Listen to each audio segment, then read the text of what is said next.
안녕하세요. 오늘은 화물나르미 TMS에서 중요한 기초 정보인 차량 관리를 한번 살펴보겠습니다. 먼저 화면 구성을 살펴보고 각 항목들이 어떻게 등록되는지를 함께 살펴보겠습니다.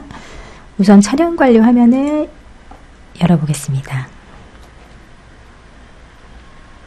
왼쪽에는 상세 정보를 입력하거나 수정할 수 있는 입력창이 있고요. 오른쪽에는 등록된 차량 정보의 목록들이 표시될 겁니다. 그리고 목록의 위쪽에는 검색 조건들이 있을 거고요. 거기 맨 윗줄에는 빠르게 검색할 수 있는 검색 바가 있습니다. 등록된 차량 정보들을 한번 검색해 보겠습니다. 많은 차량들이 등록되어 있고요. 이 중에서 하나를 선택해 보겠습니다.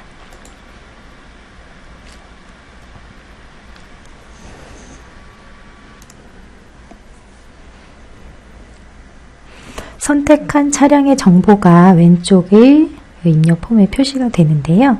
새로운 차량을 등록할 때는 추가 버튼을 눌러서 초기화하고 내용을 입력하고 확인 버튼을 누르시고요. 또 선택한 내용을 수정하기 위해서는 목록에서 차량을 선택하고 수정 버튼을 눌러서 내용을 변경하고 확인 버튼을 누르면 됩니다. 등록된 차량을 삭제하기 원하시면 삭제 버튼을 누르시면 되고요. 노를 선택하고요. 이렇게 화면 구성을 살펴봤고요. 이제는 각 항목들이 어떻게 입력되는지, 어떤 항목들이 있는지 한번 살펴보겠습니다. 수정을 눌러서 지금 등록된 이 1, 2, 3, 4라는 차량의 정보를 한번 살펴보겠습니다. 파랗게 표시된 항목명들이 있습니다. 이런 것들은 중요하다. 이렇게 표시하는 거겠죠. 그리고 별표가 있는 내용들은 필수 항목이다. 이렇게 활동 상태도 빨갛게 표시되어 있어서 주의하라는 것이고요. 이 위쪽의 정보는 기본적인 차량의 정보, 여기 사업자 정보를 이쪽 탭에서 입력할 수 있고요.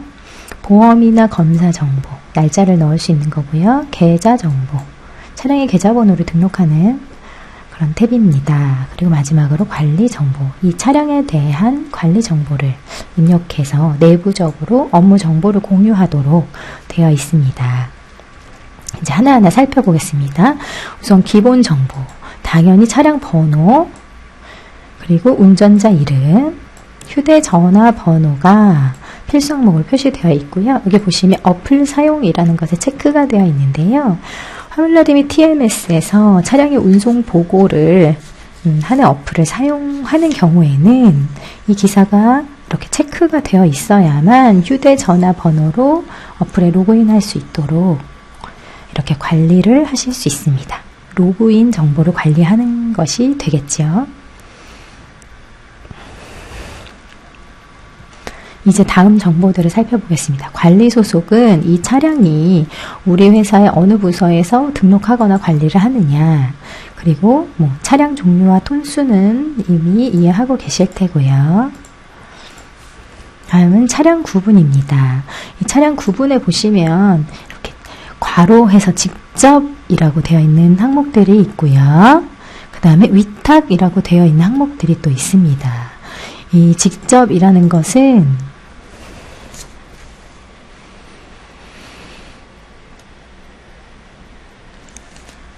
화물 운송 실적 신고에서 직접 운송으로 인정되는 그런 항목들이다 라는 의미고요. 화물 콜센터, 개별 용차 운송사 차량의 위탁이라는 표시는 이 차량과의 거래는 위탁 거래로 인정이 된다. 위탁 운송 거래로 실적 신고에서 인식이 된다라는 의미가 됩니다. 따라서 배차 관리 화면에서 어떠한 배차 업무를 수행하고 이 차량과 관련해서 어떠한 배차 업무를 수행하고 그 내용을 실적 신고하기 위해서는 이 차량 구분이 정확하게 등록이 되어 있어야겠지요. 특히 차량은 실적 신고 파일에서 이렇게 직접 운송이냐 위탁 운송이냐에 따라서 사업자 번호가 나오느냐, 아니면 사업자 번호가 나오지 않고 차량 번호가 나오느냐, 배차 차량 번호가 나오게 되느냐, 이렇게 큰 영향을 미치는 정보가 되겠습니다. 다음은 소속 운송사입니다. 보시면 소속 운송사에는 별표가 없죠. 이것은 필수 항목이 아닌데요. 이러한 경우에만 입력하시면 됩니다. 이 1234라는 차량으로 화물을 배차한 경우에 이 차량의 기사와 이 차량의 사업자 정보로 정산을 수행하는 것이 아니라 거래처 관리에 등록되어 있는 이 소속 운송사라는 업체를 검색해서 이 업체와 정산을 하겠다. 이렇게 정산할 업체를 선택하는 것이 되겠습니다. 그렇기 때문에 이게 뭐 우리 회사 차야. 그럼 여기다가 우리 회사를 거래처에 등록하고 선택하느냐? 절대 그렇게 하시면 안 되겠죠. 그러면 우리 회사와 또 정산을 하는 일이 생기기 때문에 어떤 회사와 이 차량의 정산을 잡느냐라는 의미라고 말씀드렸기 때문에 다른 운송사를 통해서 수배한 차량이지만 이 차량과 직접 정산을 수행해야 한다. 나중에 운송비를 정산해 주어야 한다. 라는 경우에는 이 소속 운송사란에 입력하시는 것이 아니라 그냥 어느 업체에서 입력해 줬다. 라는 것을 여기 기록해 놓으시면 됩니다. 물론 여기 이렇게 콜센터들 리스트도 있는데요. 이거 외에도 직접 입력하실 수도 있거든요. 그래서 예를 들어 이 회사를 어떠한 다른 운송사에서 수배를 했다. 하지만 운송비는 이 차와 정산을 직접 해야 한다. 이런 경우에는 그 해당 운송사를 기록해 놓고 싶으신 경우에 차량 수배처란에 내용을 입력하시면 되겠습니다. 제가 예를 들어서 스트 운송 이렇게 회사를 입력해 볼게요. 이렇게 콜센터 중에서 수배를 해서 그 콜센터를 선택해 놓으실 수도 있지만 직접 입력하실 수도 있다는 것을 이제 말씀드리려고 지금 이 내용을 보여드린 겁니다. 뭐 이 차의 적재 옵션 정보 그리고 전문 노선이 있다면 기록해 놓으실 수 있고요. 다음 조회 우선순위입니다. 이 조회 우선순위는 0순위일 때 가장 높은 순위로 그러니까 가장 먼저 검색이 되고요.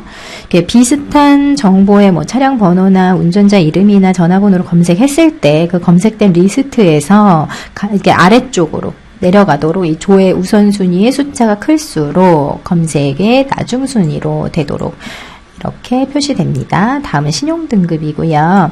이 기사의 신용등급은 정상, 주의, 금지 세 가지가 있고요. 일단은 정상일 때는 원활하게 배차 업무를 하실 수 있는 것이고 주의로 되어 있을 때는 그 배차 시 차량을 검색했을 때 이렇게 표시가 색깔로 노랗게 표시가 됩니다. 그리고 이 기사를 선택했을 때 이 신용등급이 낮은 기사입니다. 배차를 그래도 하시겠습니까? 이렇게 물어봅니다. 마지막으로 금지인 경우에는 빨간색으로 검색이 되고요. 이 기사는 배차 금지, 그래서 배차를 할 수 없다고 나타나게 됩니다. 다음은 우리 회사의 이 담당 직원이 이 차량을 관리한다. 뭐 이런 내용이고, 우편번호, 주소, 상세 주소 이런 내용들은 어떤 내용인지 아실 거고요. 이제 여기 전화. 기사님 보통 휴대폰 전화로 업무를 하시기 때문에 필수 항목인데 자택전화나 이런 생년월일 이런 것들은 참고사항이니까 꼭 입력하지는 않으셔도 됩니다. 기사님 이메일. 다음은 이제 차량 아이디카드인데요. 요거 수취를 차량들의 그 아이디카드 번호로 입력해 놓으시는 것입니다. 그리고 업무 분류는 이제 운송 3팀 이렇게 되어 있고 별표가 있죠. 이것은 뭐냐면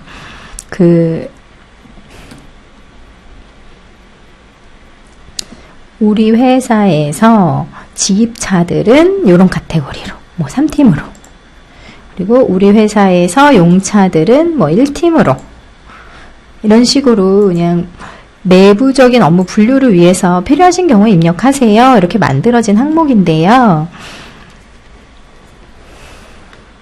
꼭 어떤 값이 들어가야 된다기보다는 내부 업무를 기사들을 어떻게 분류한다 이렇게 해서 1팀끼리만 검색 2팀끼리만 검색 이렇게 정산 업무 시에 좀 더 편하게 검색을 하실 수 있도록 업무 분류라는 이 항목이 만들어져 있는 것입니다. 결제 유형은 이 기사는 고정으로 언제 하느냐 건별로 정산한다 월별로 정산한다 이런 내용도 표시하는 거고요. 며칠날 누가 등록했다 이런 항목까지 해서 이제 차량의 기본 정보를 살펴보았습니다. 다음은 차량의 사업자 정보입니다. 차량의 사업자는 보통 차량은 이제 번호로 업무를 하기 때문에 실제로 세금 계산서를 뭐 받거나 정산 업무를 하거나 이런 처리할 때 사업자 정보가 이제 따로 입력이 되어야 되죠. 그리고 어떠한 이 사업자 번호를 입력하셨으면 이렇게 사업자 번호 유효성 체크를 하실 수도 있고, 이 사업자 번호가 뭐 휴업 중인가 폐업 중인가 이렇게 조회를 바로바로 하실 수 있도록 이렇게 나타나게 됩니다. 그리고 대표자, 업태, 종목, 종사업장 번호, 그리고 주소들. 주소는 여기 검색 버튼 검색하시면 되시고요. 그리고 개인 사업자냐, 법인 사업자냐, 뭐 법인 번호, 사업자 종류, 거래은행, 계좌번호, 예금주 이런 계좌 정보들도, 그리고 사업자 정보들도 여기에 입력해 두시면 됩니다. 가장 아래 칸에는 그 비고 사항을 넣으시면 되고,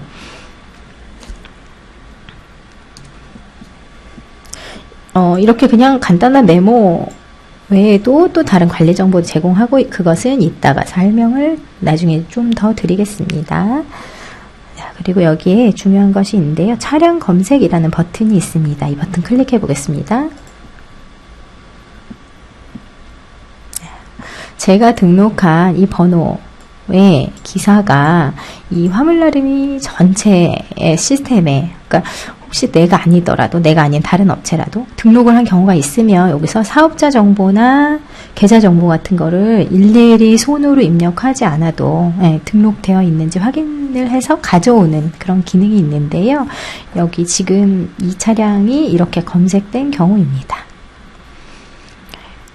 차량의 사업자와 계좌 정보를 좀 더 간소하게 입력하실 수 있도록 도와드리는 기능이라고 할 수 있겠습니다.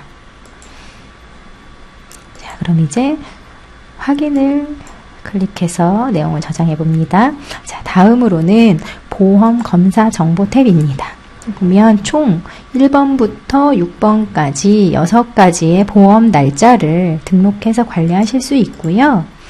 이렇게 기록하고 싶으신 뭐 보험이나 점검 일자 이런 내용들을 이렇게 입력해 두실 수가 있습니다. 뭐 날짜가 여러 가지인데요. 이 날짜들을 입력해 두시면 이 날짜의 전에 얼마 동안, 그리고 후에 얼마 동안은 이 화물나름이 TMS 프로그램에 업무 관리자가 로그인했을 경우에 팝업으로 알려줍니다. 이 차량의 보험 날짜가 만료일이 가까워옵니다. 이 차량의 검사 일자가 가까워옵니다. 이렇게 관리자 팝업으로 나타나는 기능이 있기 때문에 유용하게 사용하실 수 있는 그런 정보가 되겠습니다. 다음은 계좌 정보입니다. 차량 기사가 이렇게 사업자 정보에 계좌 정보를 등록해 둘 수 있지만 또 이 외에도 다른 계좌를 가지고 있을 수가 있습니다. 여러 가지 뭐 이유가 있겠지만 뭐 주거래 업체가 뭐 변경됐다던가 계좌 정보가 바뀌었을 수도 있죠. 또는 뭐 개별화물 기사인 경우에 가족의 정보로 이번에는 입금을 받고 싶다 이렇게 요청을 하는 경우들도 있을 거고요. 이러한 경우에 계좌를 새로 등록하면서 기존의 계좌 정보를 남겨놓으시거나 아니면 일시적으로 쓴 계좌번호를 내가 좀 남겨놓고 싶다 이런 경우에 이 화면에다 등록을 해놓으시면 되는데요. 한번 테스트 해보겠습니다. 하나은행이고 계좌번호는 123-45-6789-001 이렇게 입력하고요. 예금주는 나운전에서 저장, 이렇게 계좌 정보 추가가 완료되었습니다.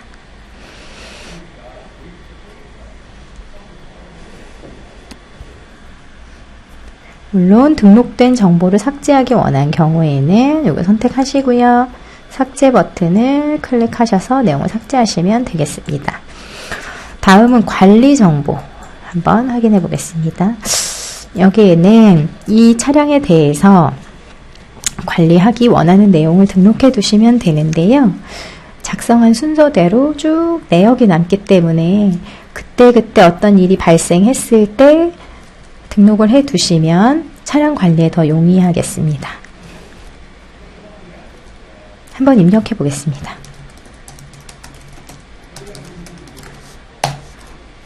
이렇게 입력하고 저장 버튼을 누르면 등록되고요. 보시면 날짜 그리고 등록한 사람 아이디가 표시됩니다.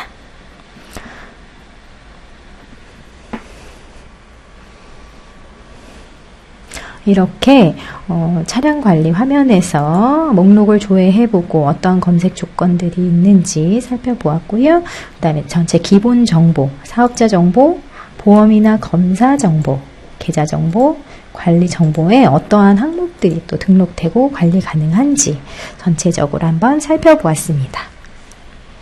감사합니다.